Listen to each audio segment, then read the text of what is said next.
अस्सलाम वालेकुम friends, welcome back my channel cook with Mariam. बिस्मिल्लाहिर्रहमानिर्रहीम। आज हम बनाएंगे बेकरी से भी अच्छा खोया, बिल्कुल घर में साफ तरीके से तैयार करेंगे। खोया बनाने के लिए यहाँ मैंने 1.5 लीटर दूध लिया, कच्चा खुला दूध लेंगे। हम डिब्बे का दूध बिल्कुल इस्तेमाल नहीं करेंगे, इससे हमारा खोया अच्छा नहीं बनेगा। आज हम दो चीज़ों से बनाएंगे खोया। सबसे पहले दूध को हम बॉयल करने के लिए रख देते हैं। फ्लेम को मैंने ऑन कर दिया, ढक्कन लगा के हम छोड़ देते हैं दूध को बॉयल आने तक। दूध को बॉयल आ चुका है, ये देखिए। आप इसको चेक करिए, माशाल्लाह से दूध में मैंने बिल्कुल पानी नहीं डाला। हम इसको दूध गाढ़ा है, दूध का ही बनाएंगे, इसलिए खोया हमारा अच्छा बनेगा। अगली चीज़ इसके अंदर जाएगी, या मैंने देसी घी लिया, 1 चम्मच के बराबर हम देसी घी डाल देते हैं इसके अंदर।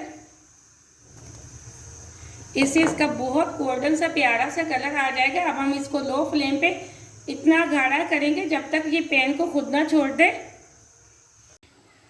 यहाँ मैंने तकरीबन 15 से 20 मिनट इसको लो फ्लेम पे पकाया। ये देखिए काफ़ी हद तक हमारा खोया गाढ़ा हो चुका है। मज़ीद हम इसको 10 मिनट इसी तरह लो फ्लेम पे चम्मच चलाते जाएंगे और पकाते जाएंगे। यहाँ मैंने 10 मिनट और पका लिया। ये देखिए काफ़ी हद तक हमारा खोया गाढ़ा हो चुका है। इस टाइम पे आके हम लो फ्लेम पे इसको पकाएंगे। इसमें मुसलसल चम्मच चलाते जाएंगे ताकि ये जले ना। अगर जल गया तो हमारा सारा खोया ख़राब हो जाएगा।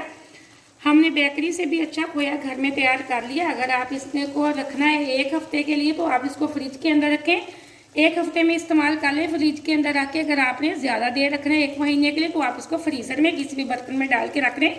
जब भी आपको चाहिए होगा आप थोड़ा सा निकालें और दूध के अंदर डाल के पिए तो बहुत मज़ा आएगा आप लोगों को एकदम से। अब बस हमारा खोया तैयार होने वाला। अब हम इसमें मुसलसल चम्मच चलाएँगे, इसको इतना गाढ़ा करेंगे कि बर्तन को ये खुद ब खुद छोड़ने लगे तो समझिए हमारा खोया तैयार है। ये रेसिपी बहुत ही आसान है। मैंने 2 चीज़ों से तैयार किया खोया। आप इस रेसिपी को ज़रूर ट्राई करना। वीडियो को पूरा देखा करें, लाइक भी किया करें। आपने अगर अभी तक चैनल को सब्सक्राइब नहीं किया तो कर लें। ये आपकी तरफ से खुशी मिलती है मुझे कि आपने को मैंने कोई अच्छी चीज़ सिखाई है माशाल्लाह से एकदम। ये देखिए हमारा खोया बिल्कुल रेडी होने को है।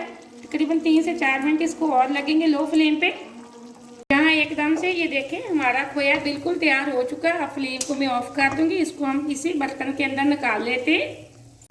यहाँ एकदम से मैंने खोया एक प्लेट के अंदर निकाल लिया। अब हम थोड़ी देर इसको रखेंगे। चाहे तो आप इसके पीस बना के रख लें, बेशक इसको ऐसे ही पड़ा रहने दें। थोड़ा सा ठंडा करेंगे तो इसके पीस बना लेंगे।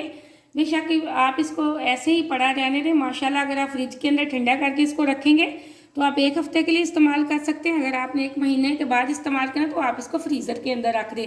ये बहुत ही आसान रेसिपी। आप इस रेसिपी को ज़रूर ट्राई करें। मुझे अगली रेसिपी के लिए इजाज़त दें। अल्लाह हाफिज़।